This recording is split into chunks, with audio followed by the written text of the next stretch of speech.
and gentlemen, please welcome your host, Mr. Sidney Brownwood.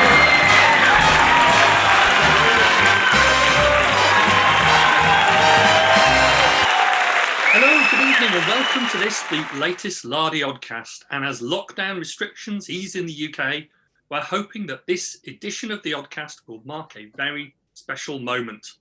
The last lockdown Oddcast recording ever. Well, let's hope so. And for the next edition, we hope to be back together in the studio once again. So as we prepare to burst out of the metaphorical barn that we've been locked in for the last year, I am somewhat suitably joined by the men once described as the Hannibal Smith and B.A. Baracus of wargaming, Nick Skinner and Richard Clark. Chaps, welcome to the Oddcast. Shut up, fool. Hello, Sydney. Yeah, if you've got a wargaming problem, if no one else can help, and if you can find them, maybe you Sydney. can hire Sydney. So my post bag will be full after that. But before we begin today's show, I want to take a moment to reflect on the really terribly sad news we received about a week or so ago about the death of one of our best friends and one of wargaming and podcasting's most loved and well-known stars. Mike Hobbs, the Welsh wizard of meeples and miniature fame. Mike died unexpectedly a couple of weeks ago. And I think it's true to say that Mike, alongside his very, very fine friend and co-host of Meeples and Miniatures, Neil Shook, were for many their first introduction into miniature wargaming podcasting. I know that their much missed show served as the inspiration that made us realise what a fantastic medium it was and how it enabled a community to come together over the airwaves. Mike was well known and very well loved for his incredible knowledge of not just miniature war games, but also role-playing and board gaming, and not just the historical genre, but also fantasy and science fiction. And it's certainly true that many people out there were touched by his quiet and undemonstrative kindness. And as a consequence, we'll all have our own personal memories of Hobbsy. So I was going to take a few moments at the start of the show to ask you, Nick, and then Richard, what are your memories of Mike? It's been a really difficult 2 weeks, hasn't it? I don't know, it's hit lots of people in the hobby very hard.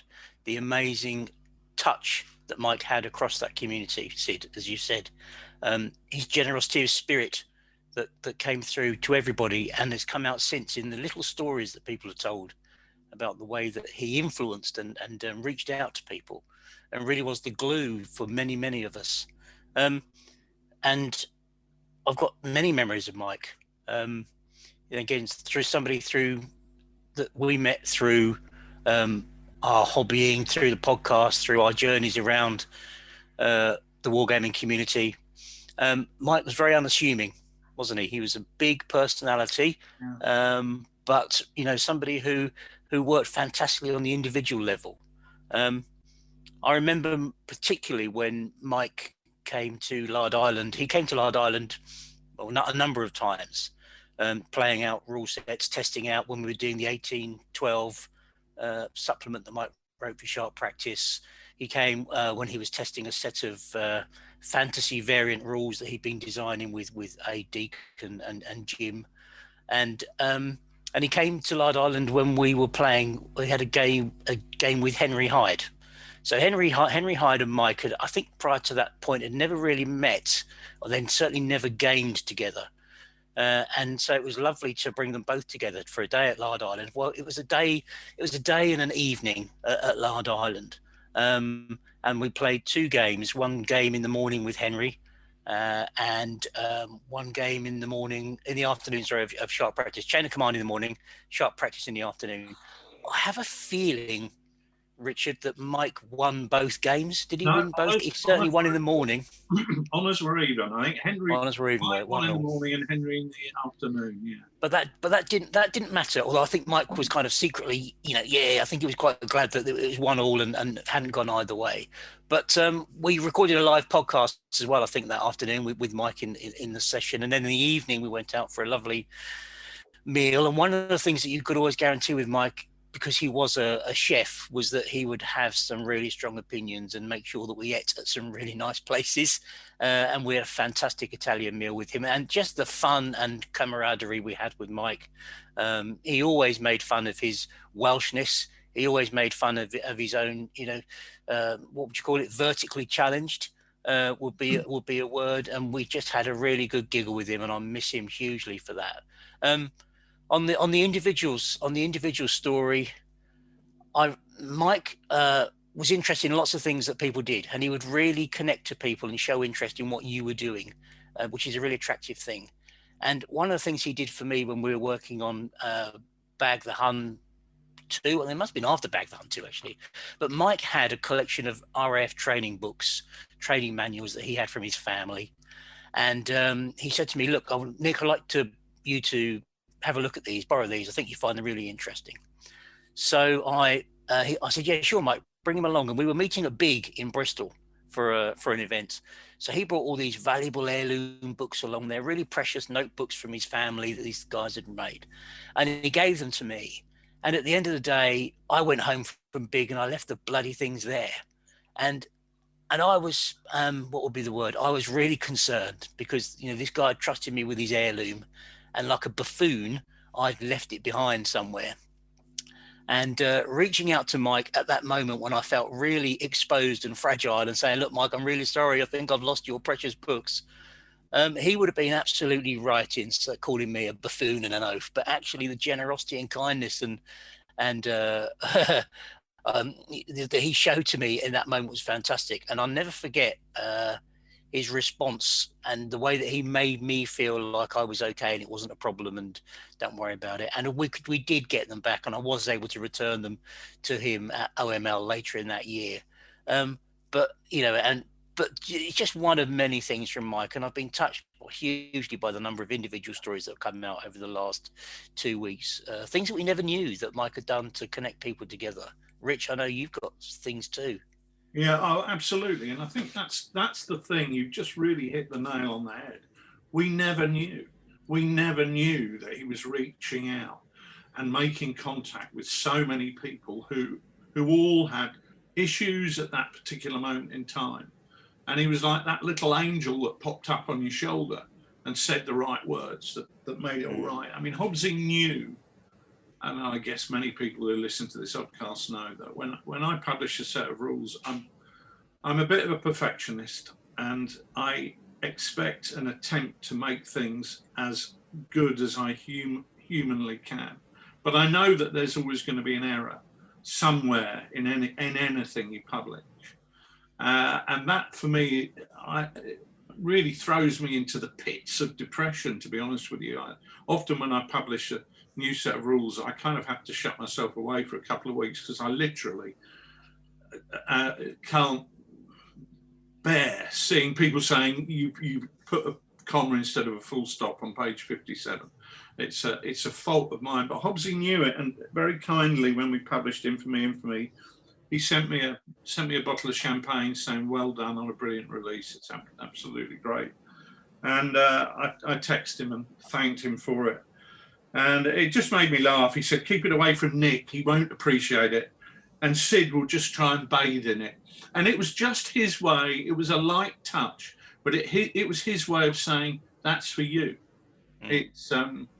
It's not for the others. And he was quite right. I was never going to share that bottle of champagne with you. But it was the fact that he was there in that moment in time. He was totally self-effacing. I remember the first time we ever took him out on the town in St Albans, and he got on rather well with a garden gnome. He did. He was having a laugh sitting next to this garden gnome in the pub garden. And he was a man who was comfortable. There was no ego. He was happy to laugh with you, laugh at you, but also laugh at himself. And that's a mark of a man, I think. And I find it really hard to believe that we won't bump into him at the next show that we do, because he was a constant. He was always there. And he was somebody that when you saw him, you were always pleased to see him. Sid, I know that during lockdown, Mike reached out to you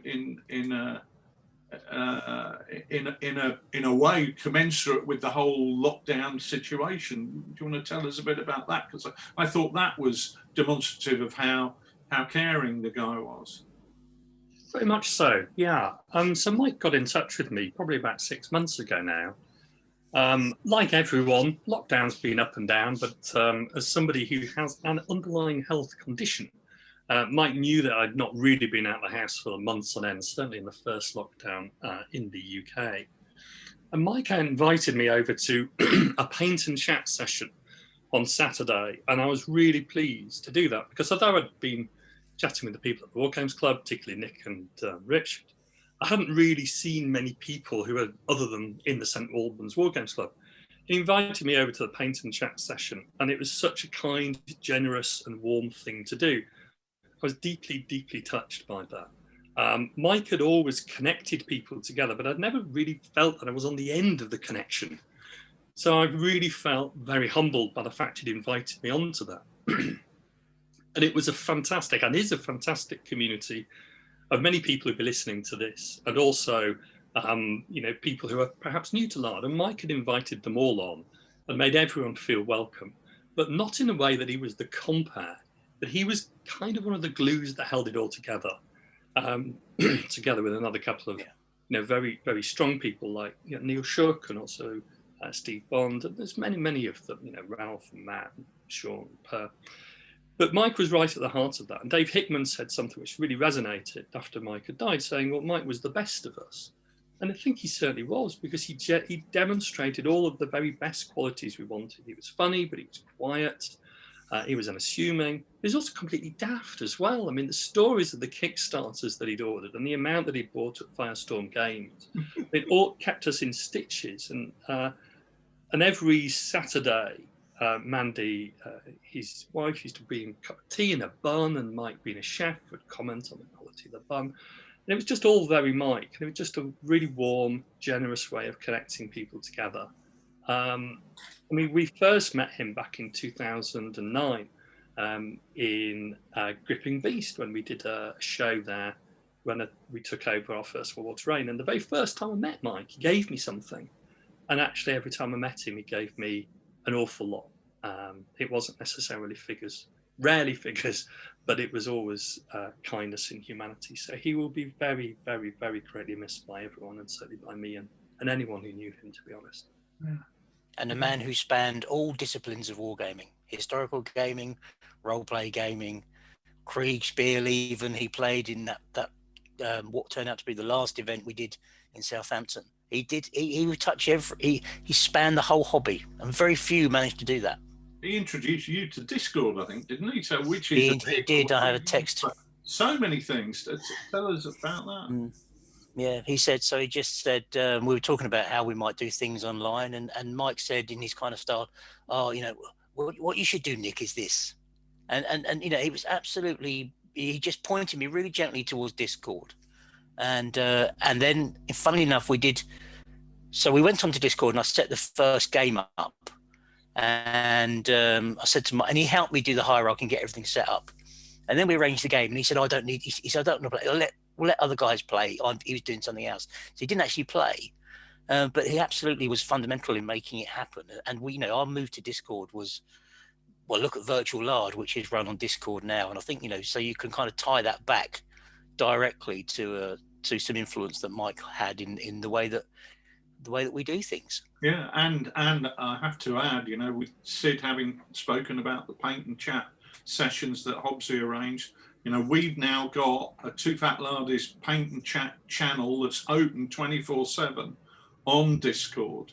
And I think having that there for people who just want to drop in while they're painting, have a chat with other people, is something that hopefully will serve as a memorial to Hobbsy, because it's all part of that spirit of inclusivity that Mike didn't just promote in what he said, but he personified in what he did.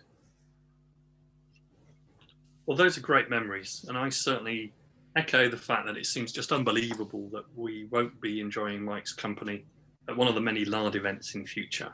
And he's something that will leave a great, huge gap in the hobby, So we were just going to take a moment to reflect on Mike in our own way as we move across to the workshop.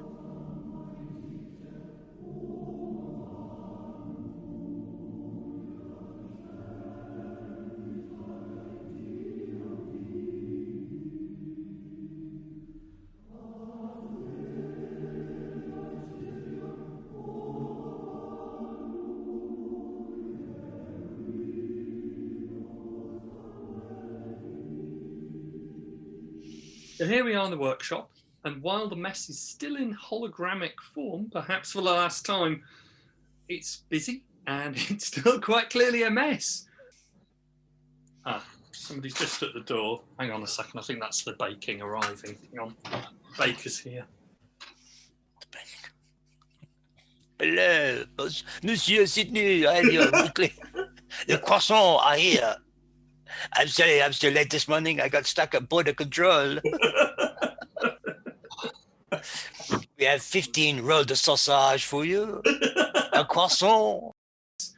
So what have you chaps been up to? Going to go to you first, Richard, and then Nick, and then I'll sweep up the mess at the end. Oh dear. I've just been laughing at the fact that you've just had croissants delivered. Perfect timing, Sydney. On our way to the workshop, and your croissant delivery arrives by helicopter from Bayeux. But right, well, I've been I've got some Wonderloaf coming from Express Dairy. In contrast, I've been painting Swiss, but I've also been building this. Have a look at that. Feast your mince pies on that, mate. It's a bit of a castle, but it's not a castle. It's a city wall.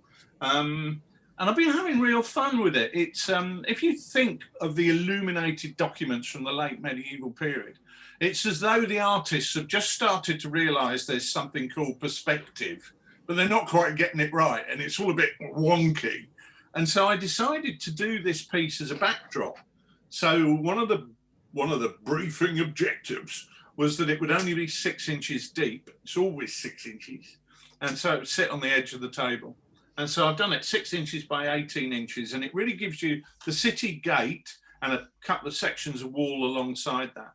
And then the perspective view of the wall tapering off into the distance. So it looks just like the pictures on the illuminated documents. So let's have another look at it. Been great fun, yeah. I made it out of rubbish. All of this is just rubbish that I had knocking around the workshop. So this bit here, MDF, we had the workshop, when the workshop, the second workshop was put in, we had the walls lined with, I think it's 12 mil MDF or something like that, to keep the insulation in, and it gives us a proper thing. So I've got loads of offcuts of that. So that's quite a nice thickness, because it allows you to put something like without warping. And the rest is made of bits of blue polystyrene and tubes. You know, there's tubes you put maps in or books when you're putting them in the post. And this one's a bit of bog roll, a bit of toilet roll. And yeah, so I've been having fun with that. That's kind of been the most unusual thing I've been doing. That's really well done. I mean, I really like it.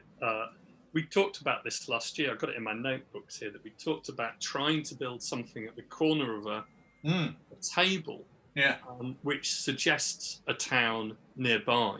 And you've really excelled with that. I mean, it's a really clever idea of how you get the depth of a town in on a very small space. So think when we're fighting on 6x4 tables, having something in the corner scaled down but reflecting a nearby town. And you know, many of the actions of the early modern period would be near towns, because there'd be sieges going on or attempts to cut off supplies. It's a really good idea, rather than having to have a town plonked in the middle of the table, which cuts down the space. So I totally agree. And usually those towns don't actually feature in the action. You know, there's no early 16th century Stalingrad where they're grinding through it. Now, if you look at the back of this, which nobody else can see, you've got a space about 12 inches and a maximum probably 4.5 inches deep. So what I'm going to do is create 2 bases and put the internal town buildings on there. And I'm going to use your techniques that we discussed around Christmas of small footprint terrain. So I have lots of buildings which you can see over the wall of different height roofs. So a church with a big tower and a few little streets, but it's all going to be representative rather than literal. And you're not really going to be able to move troops in there. But what you are going to be able to do is you've got the big gate, which you can have a few troops defending from the walls. Again, as you see in the manuscripts, just a handful of men representing a defence. And you've also got the big gate, so troops can emerge from the city. So it does everything I need it to in game terms, without being this huge monolithic area on the table that gets in the way. So I think there's a couple of things there which are really important. You're using that as an entrance point potentially to the game. So it's not dominating the game, but it's having an effect on the game. The other thing which I think you've really cleverly used is height. So although people listening can't see, what Richard's done is he's dropped down the edges of the walls to get perspective, but he's also got a very tall front gate with two towers either side.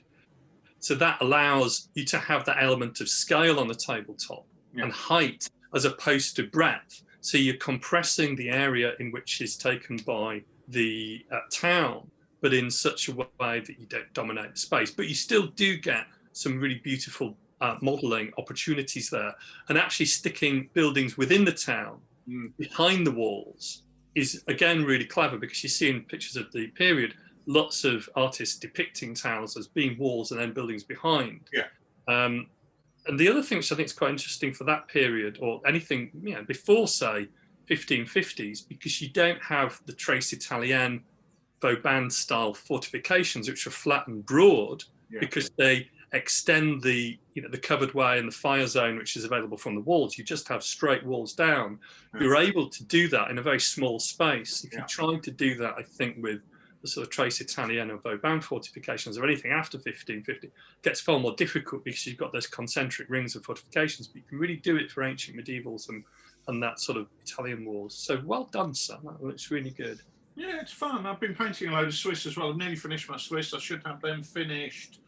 Hopefully today. I've got 14 halberdiers to finish today. I did some gun crews yesterday, some artillery. I've just got to paint the guns, which is a fairly quick job. And then certainly by Monday, I want to be moving on to my Milanese. I'm painting some Milanese. So I've just ordered another load of figures from a mixture of Perry and Foundry. And I'm really looking forward to doing them because they're going to be quite different. Lots of bill-armed troops. I'm not going to do a joke about the word bill. Let's move on, Sid. Well, we'll move from your Milanisti on to Nick. What have you been up to, sir? Have you got that on order for lunchtime? Got another delivery. Yeah. Your driveway must need replacing every year, Sid. All the footfall it gets up it. And that's not a euphemism either. You want to see around the back? Yeah, quite. So what have I been up to? Well, you know what? Hobbs's death hit me quite hard, actually. I took a bit of a blow on my hobby mojo for a while with that. And I wasn't in the mood to create anything new. I've got some Mexicans that are half finished, and they are still half finished. I've done like a couple of extra coats on them. I've been kind of procrastinating around the edge. I've reorganized my paint tray. I've ordered some new spray cans and what have you. But I've not actually sat down much.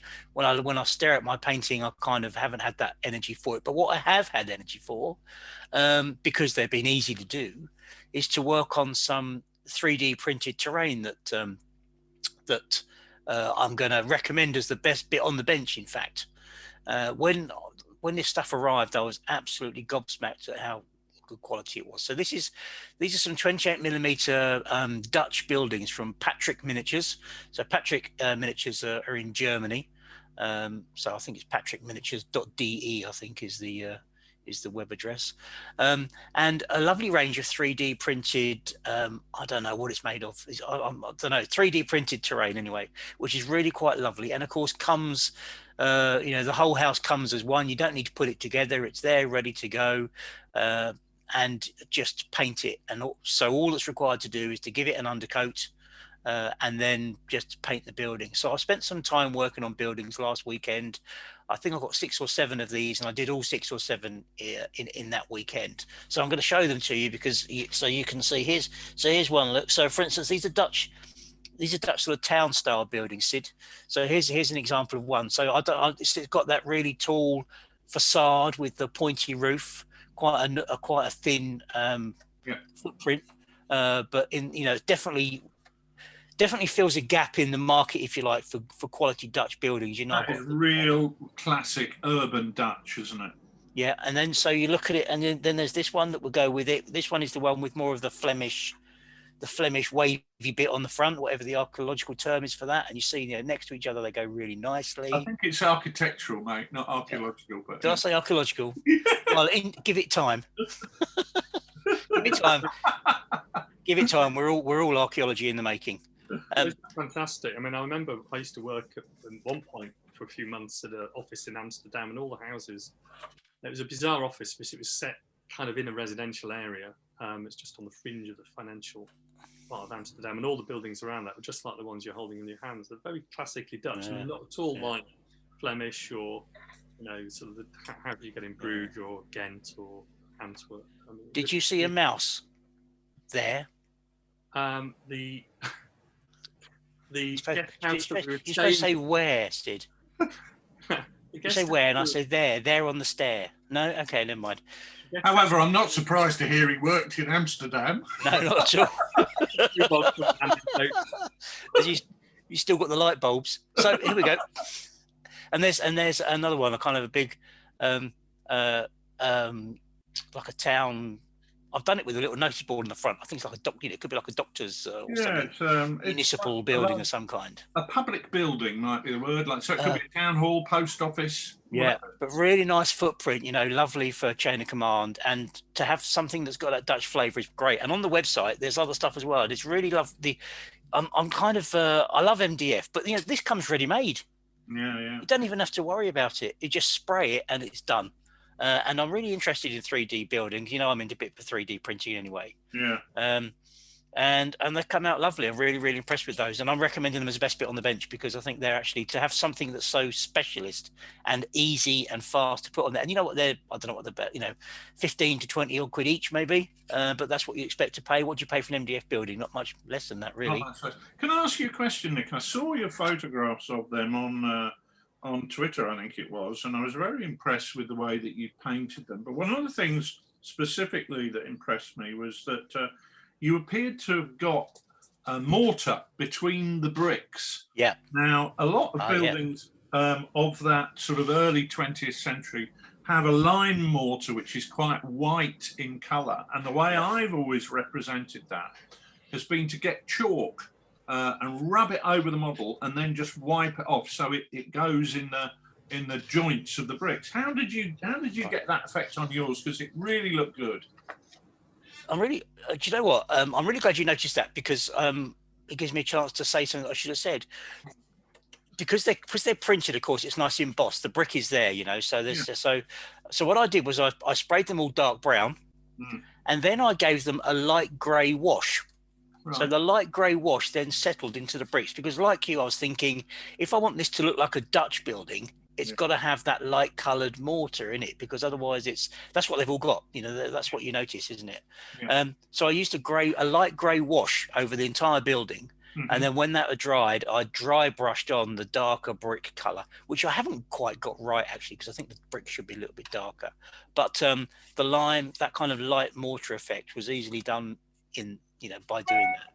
And I probably used a whole dropper bottle of pale grey wash to do sort of 5 or 6 buildings. Right. And I was a bit nervous about doing it, but I'm glad you mentioned that because obviously you had the effect that I wanted. And so that's lovely. Thanks for that feedback.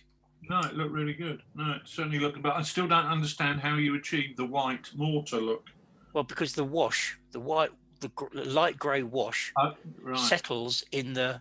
It was a light grey. Sorry, light grey. It's like a white. It's like a whitewash, really. Right. Okay. Got it. But it's because it's grey. It's not as white as white. Alles klar. Yeah. So it settles in those recesses, and then when you dry brush over, you get a pretty good effect. So I'm happy with it on the No, whole. it It's lovely. really looked great in the photos. It looked the business. Plus, I've got a little rotating table like you'd have in a jeweler's window, and I've started, instead of taking photos of my things, I put it on the little roundy thing like Campbell Green. Is that the one Sid used to sit on in Amsterdam? That was it. He brought it back with him. Mine was larger. That's what it said above the door. I have noticed those jewelers roundabouts. I thought that they were too laughably fancy even for me, so it's reassuring that you've bought one, Nick. Well, Sydney, you will also notice that I have purchased a wet palette. So 2 years ago, you suggested trying a wet palette, and I tried one with a bit of old toilet roll and a bit of sponge, and I didn't get on with that. No. But I said I was procrastinating by poking around in my painting tray. I bought myself a paint palette, a wet palette from Army Painter, and I'm going to give it a try and see if I can get anywhere with it at all. My prediction, it says that it keeps the paint wet for 48 hours, and that could be its life expectancy, because I'm not really honestly, really a massive fan. It changed my life. Did it? That's what people say, you see. Changed my painting techniques. It's good. I would say that the thing with the wet palette isn't the fact that it keeps your paints wet for 48 hours. That's not the way I really think of it being really useful. What I think is really useful is that you place your paint onto a wet surface, so it helps to thin the paint.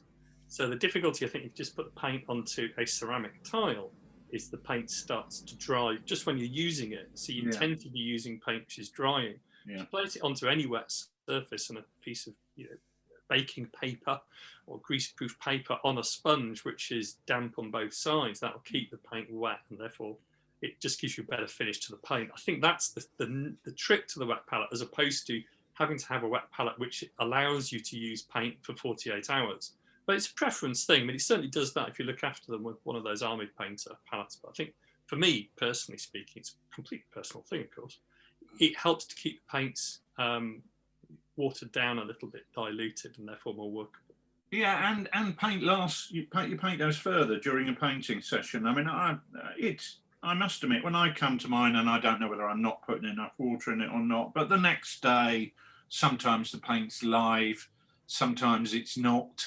Sometimes I can add a bit of water and it comes back to life, but I'm not really bothered about that. The important thing is that while I'm painting, it doesn't dry out on the palette. It stays live for longer, and I find myself using a lot less paint, probably at least 50% less, because it's not drying out. It's on a damp surface, and that in itself is a positive thing. So don't expect miracles. But no, well, I don't expect miracles. I'll see how I get on with it and report back. Yeah, good. I'd be really interested here, because it's really changed my view, because I've done what you did in the past, get bits of old bog roll and rubbishy sponge and try and make something myself, the Sydney Yorkshire option. But when I actually spent 15 quid or whatever it is on the Army Painter one, I've found I've stuck with it. Yeah, look at that.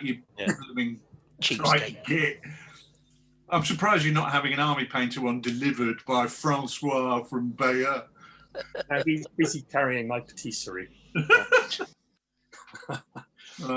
Well, staying with the French theme, I've been busy finishing off my French dragoons, which are almost done. I've done a couple of regiments of them during the course of April. A couple of things which I've really enjoyed about them was horse holders. We've talked about that before. I bought some of the horse holders from Ebor Miniatures, and we had a Twitter discussion about how to do reins. And I think, Rich, you did your reins for the horse holders in wire. I did mine in wine bottle foil, which I folded about 4 times and glued, and I was really happy with that effect. And the wine is, sorry, not the wine, the foil is therefore really flexible and can be molded and turned to just reflect the reins being held by the horse holder and the horse very easily. And I quite liked that effect because it gave quite thin reins, but they look quite good. So how many horse holders can you get from a bottle of Chateauneuf du Pape? I did that covered all my horse holders okay. with the foil from the top of the wine bottle. If you make the reins bigger, you get to drink more wine. I had more than enough rains from one bottle of Rioja, actually, as opposed to... Oh, very nice. I like a Rioja. It's very good. Body. And the other thing I've been doing is I've joined the Italian Wars bandwagon, the later Italian Wars for me. So I've been doing some French gendarmes from Foundry, which I discovered in one of the sheds in the garden. I had about 24 gendarmes and some Argulettes and also some Landsknechts, which I'd bought in about 2000. I'd completely forgotten were there. So I got those out the garden shed, and they are beautiful castings, really, really nice castings. So I've done some gendarmes. I'm doing the Argulettes at the moment. So they was... That's a good point, actually, because one of the things I wanted to mention when we talked about the best bit on the bench was not that I was going to suggest this was the best bit on the bench, but I did think it was worth shouting out was the quality of those Foundry figures. I mean, they are beautiful sculpts. They are beautiful. And when I look at their Swiss infantry, and as you know, I've been talking about looking at the Chronicles to make the buildings, the city walls. You look at the Chronicles and you recognise the figures that are in that Foundry range that I'm sure was sculpted by the Perrys. And in fact, I prefer the Swiss from the Foundry range to the Swiss from the Perry range. They're just more... The Swiss from the Perry range are nice, but they're more general, generic figures for the period. The Foundry ones are Swiss. They look beautiful. And I'm sure they're very fond of cows. Yeah, they're really, really well done. They are a really well cast and good looking range. And it's clear that Michael and Alan Perry spent a lot of time looking at various illustrations as well as the usual sort of Osprey. Yeah. I mean, I think the Landsknecht figures, a lot of them were, some of them are clearly sort of based on the Landsknecht figures in the Jerry Ambleton prints in the Osprey books, which are themselves wonderful. But I think they'd obviously spent a lot of time looking at the armour and the weaponry of the different figures in that period, and they've got it really well, really perfectly created range, which, considering it's 25 years old, is doing very, very well. But then, I'm still using the Foundry figures I started with in 1988. I mean, a good War Games figure, which is well sculpted for the start, it will last and be recast many, many times and should be just as good today as it was 30 years ago. So well done. Hats off to War Games Foundry and the Perrys. And that probably takes us up to the end of the workshop. So are we going to the best bit of the bench then? Is that the buildings? Sorry. I can't compete with that, mate, to be honest with you, as I've been making stuff out of old bog rolls. Yeah. I think to put forward an old toilet roll as the best bit on the bench might be pushing things a bit. So I'm perfectly happy to defer to you because those buildings are beautiful, and if you combine them with the War Bases MDF buildings, you can have so much choice in terms of putting together your Dutch townscape, and it's going to be great to be getting back to the club and using them. Yeah, if there's any time at the club with all this Renaissance games that are going to be dominating everything. Oh, and Infamy 2, and What a Cowboy, and What a Focker. There's so much to do, so little time, as a great man once said. Well, this is it. The War Games world is full of people that have built up their collection during lockdown who now want to, unveil it all to the world. It's going to be a fantastic period of excitement when we do get back to do this. I think so, and a worthy winner, I think, with your Dutch buildings. They look really splendid. Say the name again. The company, Fat Boy? So they're from Patrick Miniatures. Right. In Germany. So they're I think it's Patrick Miniatures, Patrick with a K, patrickminiatures.de is the website. There's Normandy buildings as well that he does, and Russian buildings, another clever 3D. I don't really understand. I still don't understand 3D. It's magic, mate. It's magic. Yeah. It is magic. Almost as magic as the jingle, which you're now going to hear as we pass back to the studio and the sofa of sincerity for today's big issue. Sydney Roundwood's Sofa of Sincerity.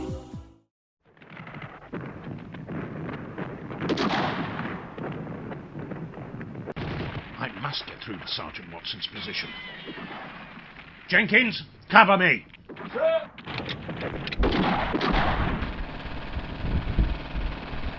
Whoa. Sergeant Watson, bring your men in. Withdraw. It's all right, sir. We're enjoying ourselves.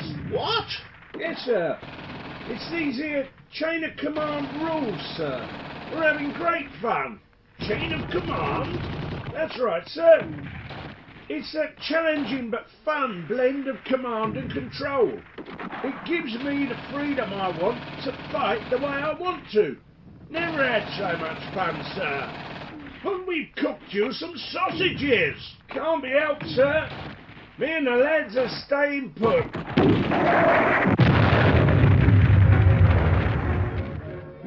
Chain of Command World War II platoon level rules from TooFatLardies. They really put you in control. And they're even better than sausages. And we're back. And as someone once said, I have a piece of paper in my hand. Not from Herr Hitler, fortunately, but this one's from Pablo de Santo in the wonderful city of San Francisco in California, United States. Great to hear from you, Pablo. Pablo writes, Sydney, I must tell you that I love the Oddcast. It's a great combination of wargaming humour and even fashion tips. I love the way you manfully keep your guests in order when they get a bit cheeky. Here on the West Coast, you have quite the fan base, I assure you. Well, thank you very much, Pablo. Pablo goes on to ask, I'm wondering what you and the guys think about war games magazines in a digital age. Are they still relevant in a world where we can get so much from podcasts, blogs, and social media? Well, that's certainly a big one, Pablo.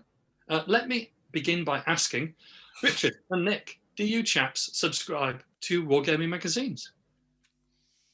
Yes. Yeah, Yes. I subscribe to WSS and Wargames Illustrated.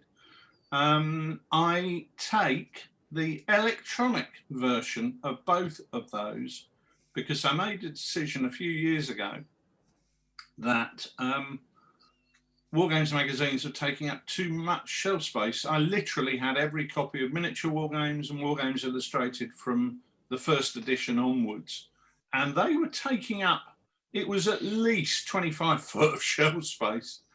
And I decided that I hadn't looked at them for maybe 12, 15 years. So I took them down the paper bank at the start of lockdown and chucked them all away because I couldn't face selling 700 magazines on eBay. And I just thought, with Wargames Illustrated, you've got the vault. You can use their online vault to search for articles and look back at any articles you might want to look at. And I find the iPad to be the perfect way to read magazines for me. I like reading a physical magazine, but if that means I've got to store it, and the thing I can't do is throw away a Wargames magazine, because I'll always think, I bet there's something in there that I might want to look at in 4 years' time or whatever, which at my age is a bit optimistic.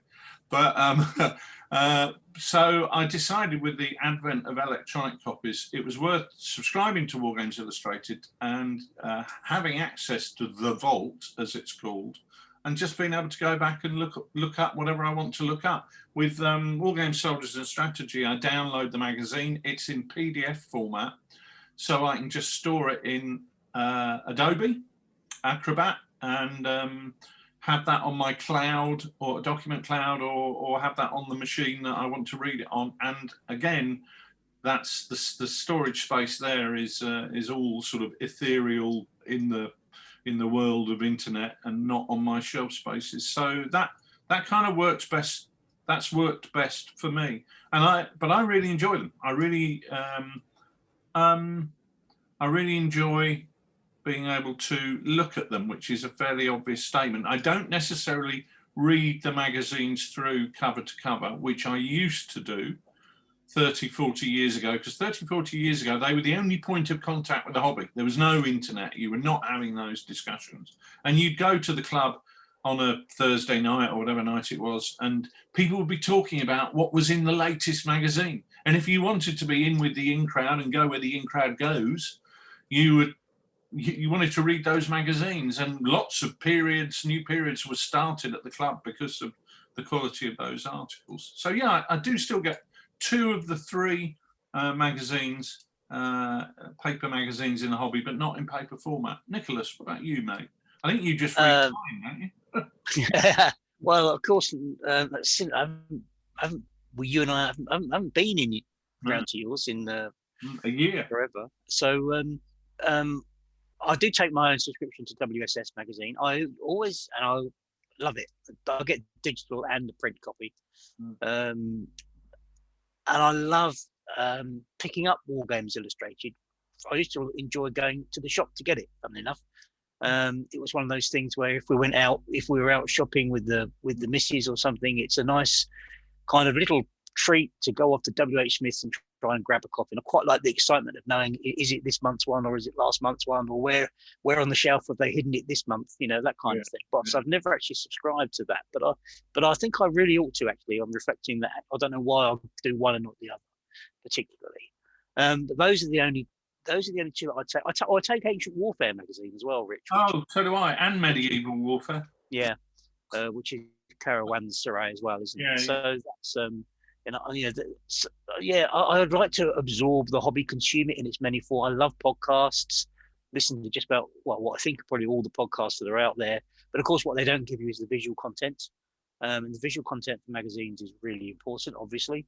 And it's just nice. I know what you mean, Rich, about not being able to throw them away. I find that very difficult to be able to throw away old magazines. And especially if you haven't moved house for a long time, you build up a collection of stuff, because you look at it, you think, I'll throw that out, and then you flick through it and you think, oh no, there's an article there on that vaguely interests me, or there's something in there of some kind of inspiration anyway. There's so much in them, isn't there? You can pick up on, the photos are fantastically important. Some of the content that's in there, which I think we're about to talk about, are we? Reviews and articles, scenarios, etc. We've got to be careful, I guess, because we've got a regular columnist here for one of the magazines, so we better not upset him by talking about his articles. The crap he writes. Although I've got one in this WSS magazine. Yeah, I intentionally cancelled my subscription for this one. I hear sales have gone through the roof. Yeah, no, I've heard that as well, and I'm looking forward to reading that. Sid, what about you then? How are you on magazines? I'm sure that there are many in your collection. There are. I have kept most of them, but not all of them. Come on to that in a moment. I subscribe to WSS, but also Arquebusia, which is the Journal of the Pike and Shot Society. And I used to subscribe to Slingshot, which is the Journal of the Society of Ancients, but ancient wargaming. I have lots of serious wargaming in there, which is good to see. You do have serious wargaming, as do many other magazines. If we're going to think about what is serious and what's not, whether that's a valid description or not, it doesn't really matter. But I really like magazines, and I think that mainly for the reasons that you mentioned, they are inspirational. They identify what other people are doing. But I think the real thing with magazines is it's a magnet for ideas, and it's not necessarily the ideas you pick up when you read them. It's a magnet for the ideas that you remember when you're doing something else. So I don't keep all the magazines from the 80s and the 90s, but I have ripped out pages, cut out pages, and I keep those in a file. And I know generally the sort of articles that I've kept. And I was chatting with somebody the other day about an article which I think is one of the best War Games articles ever, which is by Barry Hilton, War Games Illustrated, way back in about 1996, 97. And it's about War Games bases used for troops which are exiting the field, called running array bases. And that's a classic example of a brilliant War Games article about something which creates an idea and sets a seed, and you can return to that in different periods. And that's really where War Games magazines, I think, really excel. They create ideas for practical wargaming, whether it's scenarios, whether it's rules, whether it's terrain or things for the table. That, for me, is the real heart of wargaming magazines. That's really interesting, actually, because I've just been thinking about doing some running away bases for my Landsknechts and the Swiss that you can put at the back of a pipe block when the unit starts to dissolve. Just have a base that is a strip across the back of the pipe block, but with a few figures drifting away from it. And I've been, because as you know, the Landsknecht Renaissance Italian Wars project that I'm doing is all about the visual aspect of it, and that's interesting. I'll have to look that article out. That was in War Games Illustrated, yeah? As in War Games Illustrated, it builds on from what we were talking about maybe last week, using bases as counters and vignettes as counters, and trying not just to use vignettes as table dressing, but to have them being utilised as part of the living scene before you on the War Games table. And Barry's article, I think, was really good. Has been one of the first progenitors of that sort of approach. So 20 odd years ago, 30 years ago, of course, magazines were all we had. And so crucially, even more important, therefore, as a way to tie the hobby together. These days, magazines exist in a world where YouTube has a significant, number of really great channels on there devoted to wargaming. Plus, there's podcasts and online discussion groups, etc., etc. So, the role that they fill has been maybe squeezed over time by all those new technologies. But I think, as individually, as a way to scratch your wargaming itch, they still are without parallel. I mean, these days we've got our inspiration from everywhere. But do you guys remember hair roller armies? So there was an article in one of the very hair roller armies, making armies from cutting up your mum's hair rollers, which of course I did because your own. They were well, that's right. Well, they were perfect for those kind of. I used to use them with the Langton ships. I used to make hair roller armies as the landing party, the big land battle. So I guess they'd be the equivalent of what is 2 to 6 millimeter now, whatever that means. But the ability of a single article to fire something into action was something that really sticks with me from the 1980s, particularly. I guess when I was probably at my most malleable in terms of what I wanted to do and how I could try out new things.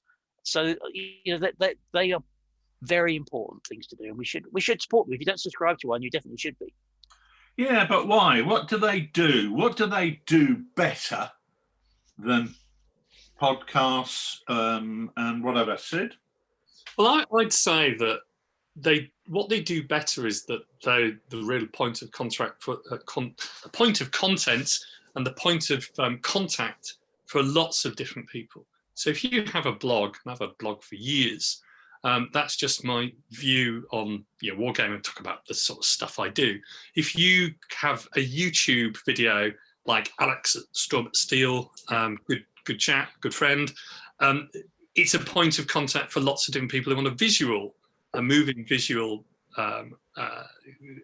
piece of information. If you've got Twitter or you've got Instagram or you've got Facebook, you've got an impermanent way of reaching out to lots of different people. But in a magazine, albeit that it's a physical form or they can have digital form, but in a magazine, you've got a very limited number of magazines, which are the point of contact for lots of different people. And I think that's really the difference. You are purposefully looking at the magazine to get that point of contact in lots of different ways, and there's a degree of permanence in the magazine. Whether it's a physical magazine which you're going to keep or a digital download, doesn't really matter, but it's a physical point of permanence to connect and intersect lots of different people's hobby in a way that I don't think blogs have really achieved, even big, much larger blogs than mine. But blogs haven't really done that. I mean, they are a discussion which is ongoing over a number of years about an individual's project, but that doesn't really sort of bring together the whole hobby.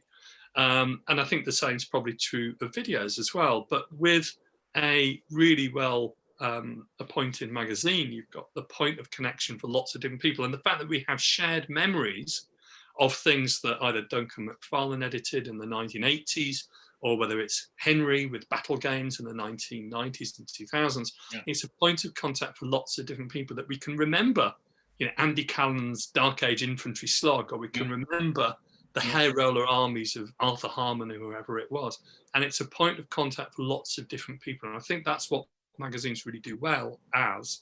And that's why I sometimes think that my most favorite articles in magazines are the how to do this articles, as opposed to this was a battle in which this happened. Because those really practical insights into wargaming in the magazines are the inheritors, I think, personally speaking, of what used to be in wargaming books, which now to publish those, has got much more difficult and more expensive. Yeah. I think that's definitely true. I think that when I look back on some of the ones that stick in my mind, they tend to be ones where you're creating something, whether it be a new approach to, even like self-contained little rule sets used to be in them. Do you remember, how to play this and Drums Along the Watusi. Duncan Yeah, exactly. Farmer ran a fabulous series called Rules on the Back of a Postcard, and the They best ones were published in the magazine. They were inspirational. Inspirational. That was an age of creativity, and that's the age that we grew up in, if you like, in the hobby. And I think it was articles like that that inspired you and I and many people that we knew to. But you can't say that we grew up in an age of creativity, which kind of says that, well, what are we in now then? Because if surely we're in possibly the most creative age now. Probably, I'm just saying that those articles created an environment in the mainstream hobby press that was saying you can go out and do it yourself. And I felt that they were inspirational at that time. Yeah, I'd agree with that. The enabling factor of them. I think that's a really good point. I don't think the environment's necessarily more or less creative. I don't really think that's a discussion which we can sort of have any sort of conclusive views on. But I do think what the magazines are really good at is validating and enabling that creativity. So thinking to White Dwarf, which I used to get for a while, and I still occasionally sort of pick up, which is the GW in-house magazine. But that's a magazine which has gone through various different stages, but the best of those articles are the how to do things, how to paint things, how to do non-metallic metal painting or whatever it is. And the articles about how to do things as opposed to what you can buy, those are always really interesting articles, because undoubtedly, I mean, it's a phenomenally successful company, but at the heart of it are really, really talented, creative people. And I think wargaming magazines which create and validate that environment are the magazines that we want to keep. They're the ones that we want to take the pages from and preserve, because we know that we're going to be going back to that time and time again. And I think those are the sort of things which Pablo's questions really sort of targeted at. It's not just the magazines, it's what we get from the magazines. I mean, everyone likes the photographs, but it's the photographs which are doing something which I really most enjoy. How to create something, how something looks that somebody's created, which is different. Yeah, that's a really good point. And you make me reflect really on also when you're faced with a magazine. Now, magazines sometimes are themed, aren't they? So we said about Ancient Warfare magazine, you kind of know what's going to be in that. Ancient Warfare, normally. Yeah, well, that'll be that. That'll be. I keep waiting for the Panzers to turn up, but they're never there. But WSS have themes of activity, don't they? And I know other magazines sometimes have themes. But I think one of the things I really enjoy about magazines is that you never quite know what's going to be over the page. Because you could be reading an article on Fallschirmjäger in Crete, and you turn over the page and you're looking at ancient headdress, or and it's just the ability to take you somewhere completely different. I wouldn't necessarily read some of these other things if they're on a YouTube channel, or I wouldn't necessarily click on them. But in a magazine, they're there and they fall under my eye much more naturally, because it's a nice way to relax, to do something different, to disengage with the digital world, to re-engage with the published world and print, and just sit, with a glass of wine in the evening, quiet spot in the corner, flick through a magazine. He's a very brave man who reads the iPad in the bath, for instance, and yet you can read your Wargames magazines in the bath. I think that's a really good point about just disconnected with the digital world.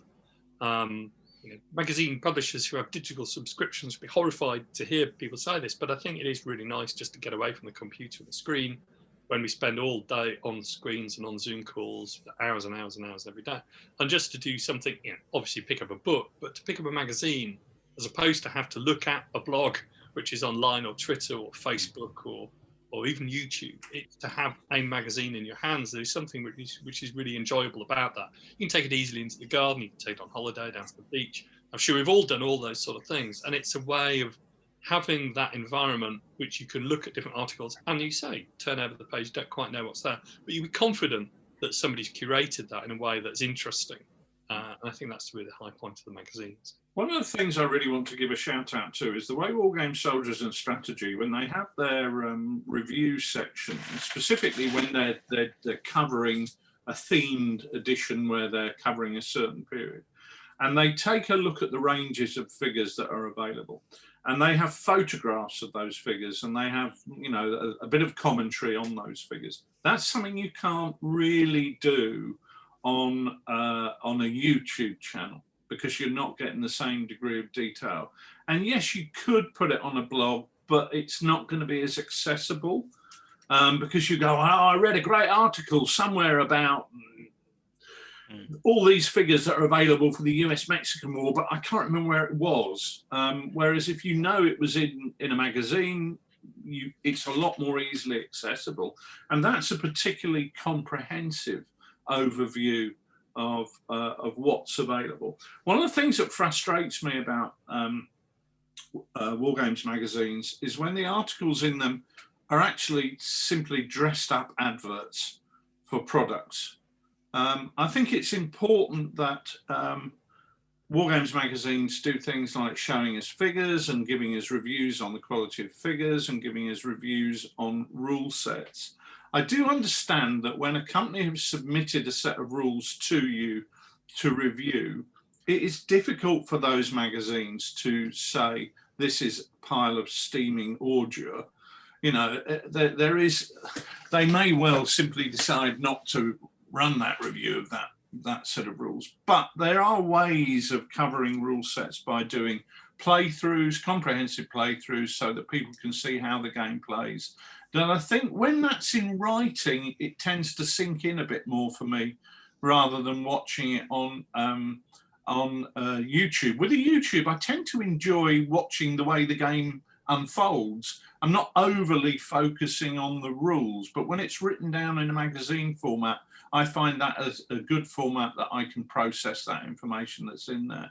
But I think it's frustrating when you're reading an article and you think, actually, this is just somebody bigging up something. And I always find that a little bit tedious. I'm much more interested in articles that are telling me about, here's a great new idea about how to run a game or create something. Nick? Yeah, I think you're right, Rich, but I do think that in a YouTube channel or in a YouTube analysis or review of how the game works, I think you can go deeper. And, you know, if you kind of think of the transcript of a 20-minute YouTube video, well, that would be too long to go in any magazine. That's true. And that for me is the challenge with magazines is there is obviously, you know, there are limits about word count. Because you want to keep articles short and punchy and interesting. And I think what we don't see so much now are some of the lengthier analyses that you used to get in these magazines. And if I can do a bit of blatant product promotion, Rich, I think one of the things that we are trying to do with Lard magazine actually is to encourage long things. You know, Lard magazine, I don't know, what is it, 120 odd pages, something like that. You know, we don't have a word limit on there because we know that some of the things that we're going to tackle or have in there are big, and they need to be big, and they need to have that number of words and pages dedicated to them. We can do that in Lard magazine because it's a PDF content, and therefore size doesn't matter. But when you're doing printed material, of course, you really, every column inch really matters. Yeah, I think that's a really good point. I mean, on the thinking about things that magazines perhaps find challenging, that idea of scale and space and theme, I think those are some of the things which are more difficult. So having a consistent theme, one of the nice things about a blog is that you can create a consistent theme. You can have the blog looking as you want it, obviously, but you can also have a theme of the type of articles you're going to put on there and the type of things you're going to review. So you can have longer book reviews, you can have longer recommendations, you can have completely biased recommendations as well, because they're just things that you find interesting and things that you want to do, as opposed to things that you think might appeal to lots of different people. It can be quite wacky and off the wall and quite eclectic. I think also as regards the ideas that we've put into Lard magazine and the rules that we've done in Lard magazine, they're there because people find them interesting. They're not there necessarily because you expect people to rush out and do them. So we've done various sort of articles from time to time about some quite eclectic stuff. So the article back in 2013, I wrote that long article about Stosstroopers and stormtroopers, and there was a lot about Ernst Junger and what he was really trying to do in Storm of Steel. I mean, that would never have made its way into War Games Illustrated or WSS because it wasn't really themed around a particular use on the tabletop, although we did put a small set of rules and a mini campaign in there. But it was really about trying to understand different views of a supposedly very effective troop type and how they fought, and trying to dissect that by reference to contemporary accounts in English and German. You know, that's the sort of stuff that doesn't really find its way into a War Games magazine. So there's always a published War Games magazine in hard copy form, I should say. So there's almost, I think, room for a different approach to be taken by blogs and by YouTube videos than there is by a wargaming magazine. And likewise, you know, some of the wargaming magazines, they don't necessarily have the punch that a really good Twitter discussion would have, because they can't really take a view which is going to be controversial and basically irritate some of the readers. They tend to be something which is very positive, which is fantastic. If you wanted to say middle of the road, they are middle of the road, because why alienate your readership? But I think a Twitter discussion can do that, but in a friendly, you know, collegiate sort of fashion. Well, I agree, absolutely. And of course, the key thing with the magazine is, you know, if I'm publishing a magazine, well, I'm wanting it to get on the shelves of some of the retailers, and I want people to pick it up off the shelf and find it interesting. So it's got to be entry level, hasn't it? To some degree, it's got to have something in there that makes, you know, somebody who's gone in there to buy a model railway world or whatever, and they can't get that, well, what's that other magazine? That looks interesting. I'll pick that up and I'll take that, or I'll buy that for my niece or nephew or whatever, to get them, you know, they're into figures, they like figure painting, and so I've got to make it. They're a gatekeeper, aren't they? To that degree, they entice people in to find out more. I think that's true, and I think one of the things that I really enjoy about a War Games magazine is the fact that I read it and I find things in there that appeal to me that I hadn't considered before. So it can be an introduction to a completely new period, a completely new range of figures. Maybe that's secondary. It's the idea of thinking, oh, wow, I really like the idea of that. And you then back that up with the visuals of going, I like the look of it as well, and that combination of the two will often start a ball rolling. And I don't tend to find that with blogs in the same way. And that may be because magazines can present photographs of images, photographs of games in a way that is far more artistic, if you like, and therefore more enticing than you often get on a blog. You know, most blogs have really good photographs that do what they say on the tin. They do the job. They show you that unit of Swiss pikemen. But that magazine will have rolling hills and landscape and a castle in the background and whatever. And it's that titillation factor that I think you get with a magazine that you don't get elsewhere. Oh, it's the photos, isn't it? The photos draw you in. It's, if you look at what you see in a magazine, look at each individual, look at each page, how much of that page is text and how much is photos is a really interesting thing to consider. And of course, when it comes to photos, well, you know what? Some of the bigger scales are much more. Are they? This is the question. I was going to say some of the bigger scales photograph better, but you know, that's not necessarily true. It depends what photographs you take. What do you guys think on that? You know, 28 mil figures look lovely, or 40 mil figures look fantastic, take great photos. But should magazines feel obliged to cover the range of scales? Well,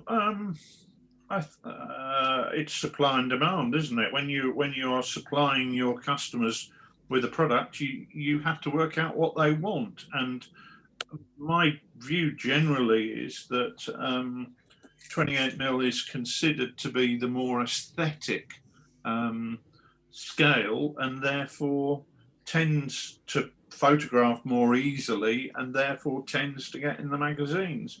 I don't think magazines have an obligation to cover everything. I don't think magazines have an obligation to cover anything. But if I can see reasons commercially why they would take a view and cover a broader spectrum of figures, but equally, if it's about doing what I've just talked about inspiring with something in terms of content and the visuals to back that up, well, you want as good a photograph as possible, and often 28 mil is what's going to be the case. But having said that, you look at pictures of Mark Backhouse's 2mm Ancients games that I've seen in recent copies of War Games, Soldiers and Strategy. They have a beauty of their own, where you are not looking at the figures, you're looking at the battle. It's whether you're looking at the wood or whether you're looking at the trees, isn't it? And equally, I remember seeing 6 mil games on the table where one base is a whole battalion, where they had the skirmish line out the front, all on that single base, that looked like paintings of the period. So it's about making sure your figures look, or your armies look good enough and then they'll be included. I think that's true. I mean, entirely true as regards the smaller scales. I mean, I remember, back in Battle Games, Steve Jones's figures, I think he did some of the Napoleonic actions, and the bases that he created were absolutely fantastic. And Steve had done all those in 2mm. Mark's Siege of Portsmouth game had an article, and we had stuff in there, which looked really, really good on the 2mm scale. I think the difficulty with the smaller scales is not so much the quality of the photographs, it's actually understanding perhaps what's going on. Because if you look down at a table of 2mm figures or 6mm figures, it can sometimes, if you're taking a table view, be difficult to actually discern, actually who's on which side, because you can't see the figures. You can see the groups and formations, or in ancients, the clumps, but it's sometimes difficult to actually follow and actually see what's happening. And certainly when we've posted things on the blog, those photos are best when they're annotated by reference to, which units are advancing. I think the advantage with 28mm photography, perhaps 20 or 15mm photography, is that you can actually photograph a unit of Crusader knights, and everyone can see that they're Crusader knights and they're advancing on the Saracens. So it's an easier narrative to depict in photographic form than a top-down view of a 2mm or 6mm battle, but it can sometimes be difficult to actually identify which side is fighting and advancing in which different location. So we like to see things in magazines that inspire us to make things. We like to see scenarios, I guess. We like to see scenarios presented. We like to see rule ideas presented. Rule ideas for me. Yeah. Rule ideas were what always won it for me. Ideas, articles that make me think is what I want. Do you want historical analysis scenarios? Do you want, my thesis on the War of 1812? Is that kind of thing? Is there space for that, or is that a bit too academic? Are we trying just reproducing what's in the literature? Is it interesting enough to do that in a magazine? I think that's a really good question, and the reason I personally think that's a great question is that going back to the early 1990s, I wrote a lot of articles that were potted histories, and then many of them were series of articles which gave a potted history of a war, and were then followed up with, right, this is how to wargame the war, these are the rules, these are the rules amendments I would use, and here's some scenarios. Now, the reason I did it like that was that in those pre-internet days, if you wanted to present somebody with a new period, the chances of them being able to access materials on anything that was slightly off the beaten track were very, very limited indeed. And in those days, I felt it was very important that articles had sufficient potted history to allow people to decide whether they wanted to invest in a new period, or whether they thought this period was going to be interesting to them. My opinion on that has changed somewhat because of access to the internet. So if I said to you about the Venezuelan War of 18 whatever, you can go and look it up. So frankly, in that situation, you can go and look it up on Google and Wikipedia. So I do think that it's always important to set the scene. If you're doing a scenario on Arnhem, it's worth having a little bit in there telling people about where those units have come from, where they were before, and what they're doing there. But you don't need to tell them the history of Arnhem anymore, because that's all pretty clear. So I think my opinion has changed that we can't take history out of wargaming, but we have to recognise the fact that a Wargames magazine is not going to be their primary source anymore, whereas it was 35 years ago. And I agree with all that. I think that I'm just making some notes on what I like to see in magazines. I think I'll include that. I think also I like to see adverts. I like to see what's available. I do my shopping through Wargames magazines very much, and so I think it's advertising space in there is a really good connection to the hobby. And it means something to me. I always buy something every time I go through WSS or any of the magazines. Look at an ad, look at the website, ends in a purchase. Money well spent from that perspective if you're advertising. Remember on military modelling back in the 70s and the 80s, they used to please mention military modelling when you reply to the advert. Do you mention that magazine when you reply to those adverts? Well, you don't get the chance to now, do you, really? But I'll mention them all now if you like. Sending your self-addressed envelope and your postal order. Yeah, quite. I don't know, postal order. it was a different age, and we have to recognise that things have moved, and thank God, really. Well, that's been a fantastic discussion. I think we've all enjoyed going down memory lane, but also thinking about the future for Wargaming Magazine. So a big thanks to Pablo in San Francisco. I hope that's answered all your questions in a non-cheeky form. Can I just ask a question? Are there magazines in the US that we don't have access to over here? I don't see. I think it's more of a global market now, isn't it, for magazines? I think. It is. I get the impression that the magazines that you used to have in the States, like the Courier, have kind of sadly disappeared. The Courier used to be an excellent magazine. It had no colour other than the cover, as far as my recollection goes, and it used to have a lot of articles that were fairly deep, meaningful, and thoughtful articles, and I really used to enjoy reading those. They used to be full of great ideas.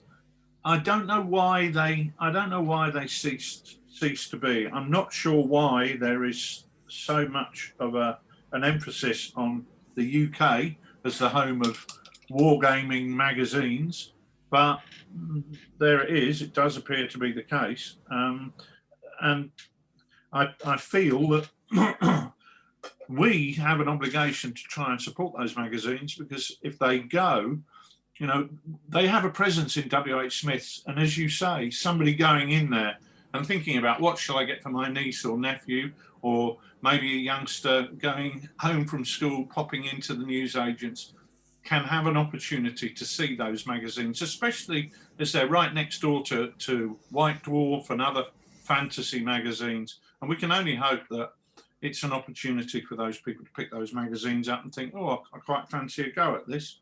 So I think we have us old gits have an obligation to try and support them in order to make sure they're still available. Yeah, it's interesting about the US market, because it's a long time since I've seen magazines on the US side advertised, but it may well be that they exist and we just don't know about it. So certainly let us know if that's the case. I always remember there used to be a magazine called Courget and Sash, which was a fantastic pike and shot horse and musket magazine, which came out of the States in the 90s, it must have been. That was really, really good read. Bit of a cross between the old Battle Games, War Games Illustrated and Arquebusier. But that, certainly there's the potential for great magazines to be produced by, all our American cousins, but I haven't really seen them for a while. So I'd be really interested to know if they are still available, and then we can subscribe. I don't imagine any of them will be in contact with you after that American accent you did earlier, but there we are. Yes, we could perhaps have a transcript available. There used to be one that was letter format, but I can't remember what it was called, but that was really good, American one. Anyway, yes, I think we've done magazines now, Sid, have we?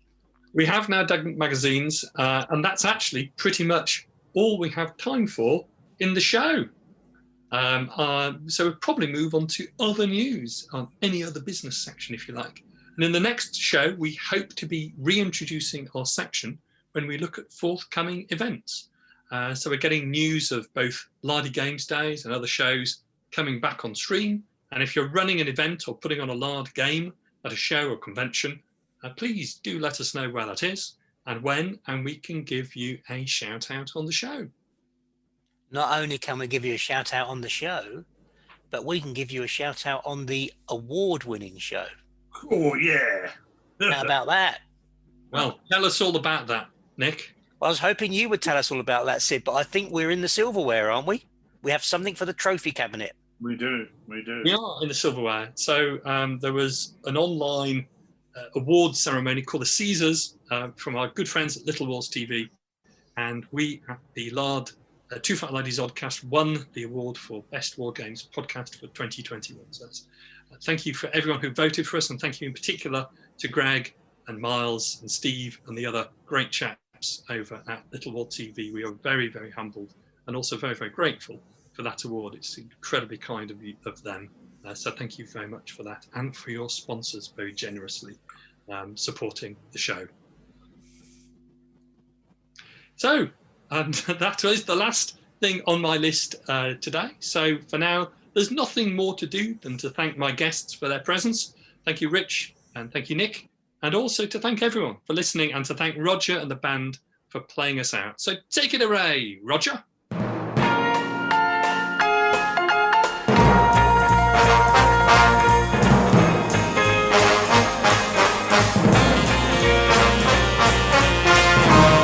In tonight's show, Sydney Roundwood was joined by Nick Skinner and Richard Clark, with music by Roger Barker and his band.